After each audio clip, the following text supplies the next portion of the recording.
Bonsoir, ravi de vous retrouver sur NC News pour ce début de semaine. Ce soir, dans votre JT, nous parlerons politique. Quelle suite après le référendum du 12 décembre? Nous reviendrons sur l'alerte lancée par la CAFAT et le CHT concernant le RUAM. Et nous partirons à bord du Karaté Bus, le bus affrété par le comité régional de karaté. À la une ce soir, une question politique. Alors que les discussions entre l'État et les délégations calédoniennes sont terminées, qu'une date a été fixée pour la prochaine consultation, une interrogation: que se passera-t-il après le référendum du 12 décembre prochain? Analyse de Beryl Ziegler. Concernant l'avenir institutionnel de la Nouvelle-Calédonie et la sortie de l'accord de Nouméa, nous avons désormais un calendrier.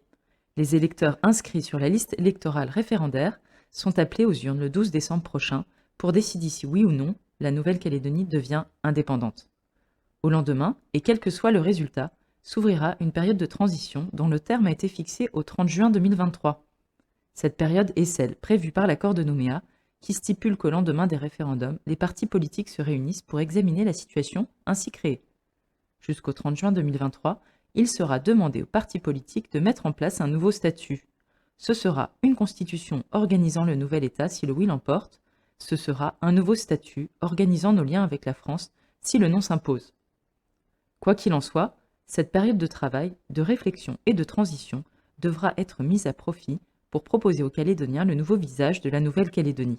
Et cette proposition institutionnelle, qu'il s'agisse de la constitution de Kanaki ou d'un nouveau statut dans la France, sera soumise pour abrogation par référendum aux Calédoniens. Le 12 décembre sera un référendum binaire et en 2023, un référendum de projet. C'est un appel à l'aide qu'ont lancé conjointement la CAFAT, le CHT et la Fédération hospitalière du Pacifique Sud à propos du RUAM. Selon eux, notre système d'assurance maladie s'enfonce dans la crise et les pouvoirs publics doivent réagir. Les explications d'Adrien Monroux. 13 milliards, c'est ce qu'il manque chaque année pour financer le RUAM, le système d'assurance maladie des Calédoniens. Les conseils d'administration de la CAFAT et du CHT tenaient ce matin une conférence de presse au Medipôle dans le but d'interpeller ensemble les politiques. Si l'année 2020 nous a permis de ne pas augmenter, creuser ce que nous doit la CAFAT, d'ici quelques mois, nous n'avons plus aucune visibilité puisque le RUAM a des difficultés pour nous payer l'ensemble des sommes qu'il nous doit. Donc c'est pour ça qu'aujourd'hui, nous avons un devoir d'alerte parce que nous payons difficilement les salaires. Pour la première fois en mai, nous n'avons pu les payer que le 31 du mois et la dette fournisseur ne cesse de s'amplifier. Elle atteint 5 milliards aujourd'hui.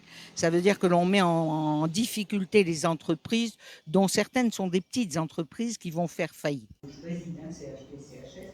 On ne peut pas faire plus d'efforts. Il est du ressort de nos politiques et du Congrès de la Calédonie de prendre les décisions qui s'imposent, de faire en sorte que ce financement il soit attribué au régime de santé calédonien, de façon à ce qu'on ne se retrouve pas en permanence dans ces difficultés grandissantes. Ça s'est résumé le plus souvent à des subventions exceptionnelles qui sont versées au coup par coup en fonction des disponibilités de la Nouvelle-Calédonie à un certain moment, sans savoir de quoi sera fait demain en permanence et avec toutes les difficultés de gestion que ça peut occasionner, notamment aux hôpitaux publics, auxquels on fait subir ces retards de paiement, etc. Malgré l'alerte de personnel soignant qui craignent pour la survie de certains soins, le directeur du Medipôle se veut rassurant. Nous savons que dans tous les cas, si par exemple nous devions limiter par exemple nos offres de soins sur la Coro, il y aurait inévitablement des Evasan qui coûteraient plus cher. Donc personne au CHT n'envisage de diminuer l'offre de soins, clairement, personne.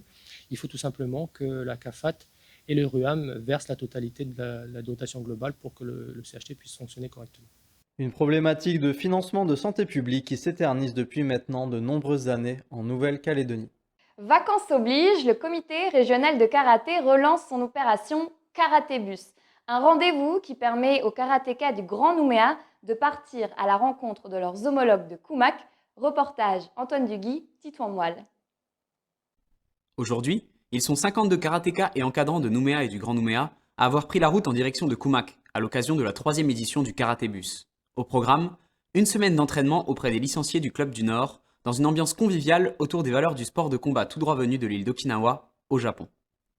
Le karatébus, c'est un camp de vacances et d'entraînement qui va se dérouler. On passe une semaine tous ensemble à Kumak et on fait du karaté toute la journée, un petit peu d'activités annexes à côté. On parle karaté le matin, karaté au petit-déj, karaté le soir. L'objectif, c'est d'intéresser les jeunes du pôle qui manquent quand même un petit peu de challenge et de choses comme ça. C'est les mettre en avant.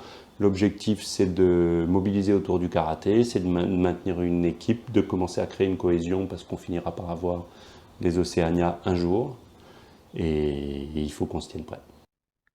L'occasion notamment de permettre aux jeunes combattants du Pôle Espoir, en manque de challenge, en l'absence de compétition internationale due à la pandémie de Covid-19, de se mesurer à d'autres karatékas. Alors on va en faire une à l'issue de la semaine de karatébus. Il y a une compétition qui est organisée à Kumak. Donc les arbitres viennent nous retrouver, pas mal de monde monte à nouveau de Nouméa. Donc en fin de semaine, on devrait avoir une vingtaine de pratiquants en plus qui vont venir nous rejoindre, en plus de la quarantaine de Kumakois. Ce rendez-vous, qui rassemble de plus en plus de monde, devrait être pérennisé afin de consolider les relations entre les clubs du Sud et ceux du reste de la Grande Terre, qui peuvent parfois avoir l'impression d'être isolés. Merci d'avoir suivi le JT de ce lundi et à demain pour un nouveau point d'info.